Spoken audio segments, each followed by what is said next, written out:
बाळासाहेब यांनी तर म्हटलं होतं, आठवत असेल तुम्हालाही, माझ्या उद्धवला, आदित्यला सांभाळून घ्या.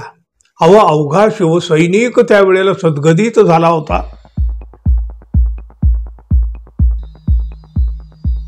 मित्र हो, नमस्कार. कॉमेडियन कुणाल कामरा यांनी अवघ्या काही वाक्यामध्ये, काही ओळीमध्ये आणि काही मोजक्या शब्दामध्ये गद्दारीचा बुरखा फाडला आहे, महाराष्ट्रातील गद्दारीचा. बघा, तसं पाहिलं तर त्यांनी कोणाचा उल्लेख केलेला नाही, की कोणाचं नाव सुद्धा घेतलेलं नाही.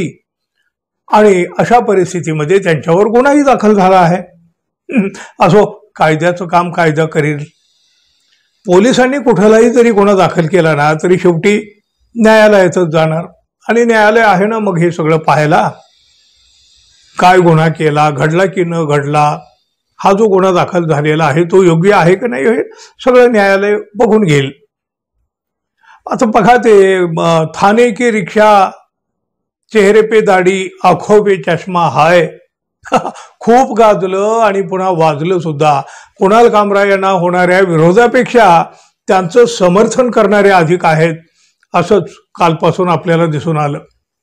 भलेही विधानसभेमध्ये जोरदार हंगामा झाला, अनेक नेत्यानं कामराच्या विरोधात वक्तव्य केली, कामरानं माफी मागावी अशी मागणीही झाली.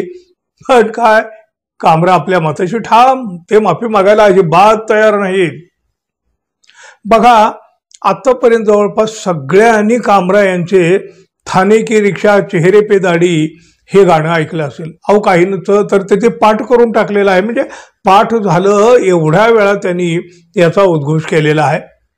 सोशल मीडियावर तर ते प्रचंड वेगानं फिरतंय ना हो, लोक मजा घेत आहेत.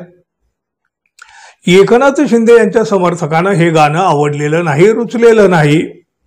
स्वाभाविक आहे, साहजिक आहे.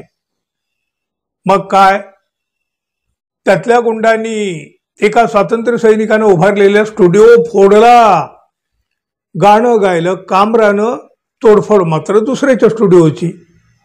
वाह रे न्याय. नेत्यासाठी आपण काहीतरी करतोय हे काही दाखवायचंही असतं हो काही काही गुंडांना. असो, तर कुणाल कामरा यांनी जे काही गाणं गायलं, म्हणजे ते थाने की रिक्षा, चेहरे पे दाढी, गद्दार दल बदलू, जिस थाली में खाए वही छेद कर जाए, वगैरे वगैरे, हे गाणं तुम्हाला वास्तव वाटलं की नाही सांगा. कोणी काय म्हणतं तो भाग सोडा, तुमच्या मनाला हे गाणं ऐकून काय वाटलं?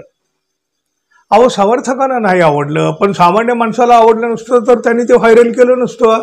अहो, आपण बघा, कालपासून सोशल मीडियावर सर्वसामान्य माणूसच हे गाणं व्हायरल करीत आहे आणि त्याखाली आपली काही मतं सुद्धा मांडत आहे. आता विषय राहिला एकनाथ शिंदे यांच्या अपमानाचा. म्हणजे खरं तर या गाण्यात कोणाचं नाव नाहीच, पण तरीही कळायचं काही कोणाला राहिलेलं नाही. नाव न घेताही या गाण्यामध्ये शिंदे यांचा अपमान झाल्याची भावना त्यांच्या कार्यकर्त्यांमध्ये आहे. असेलही, नाहीतरी अलीकडं बंदी आणि तंबी हे प्रकार सुरू आहेतच की.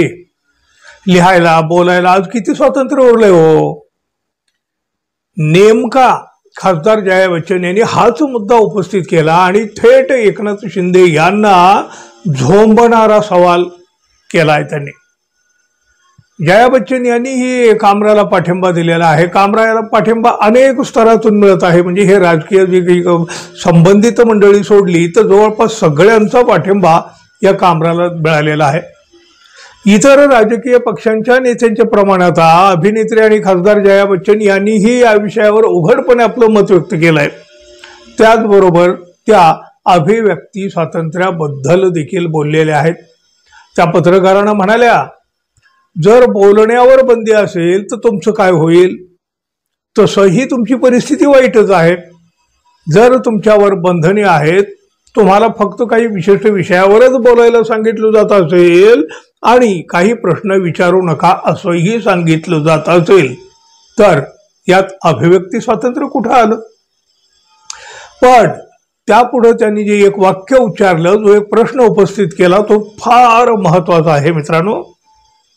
त्या म्हणाल्या, तुम्ही म्हणजे ते एकनाथ शिंदे यांना उद्देशून म्हणाल्या, तुम्ही तुमचा मूळ पक्ष सोडून फक्त सत्तेसाठी दुसरा पक्ष स्थापन केला हा बाळासाहेबांचा अपमान नाही का? अवघ्या एका वाक्यात त्यांनी नेमका आरसा दाखवला आणि वर्मावर बोट देखील ठेवलं. खरंच मित्रांनो, विचार करण्यासारखा हा प्रश्न आहे. बाळासाहेबांचा पक्ष फोडणं हा बाळासाहेबांचा अपमान नाही का? त्यांच्या पुत्राकडून म्हणजे उद्धव ठाकरे यांच्याकडून त्यांचा पक्ष हिसकावून घेणं, त्यांना मुख्यमंत्री पदावरून खाली उतरवणं हा बाळासाहेबांचा अपमान नाही का?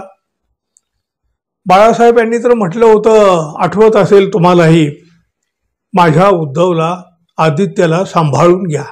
अवघा शिवसैनिक त्यावेळेला सद्गदित झाला होता आणि मोठा जोशामध्ये प्रतिसाद देत त्यांनी सगळ्या शिवसैनिकांनी बाळासाहेबांचं हे आवाहन मान्य केलं होतं. मग आता त्याच्याच विरोधात कृती करणं हा बाळासाहेबांचा अपमान नाही का? मित्रांनो, तुम्ही तुमचं मत देखील स्पष्टपणे मांडू शकता. तुम्हाला जे वाटतं ते तुम्ही आपल्या कमेंट बॉक्समध्ये मांडू शकता. आणि आपण अजून आपल्या चॅनलला सबस्क्राईब केलं नसेल तर कृपया सबस्क्राईब करावं ही अपेक्षा आहे. धन्यवाद. पुन्हा भेटू. तोपर्यंत नमस्कार.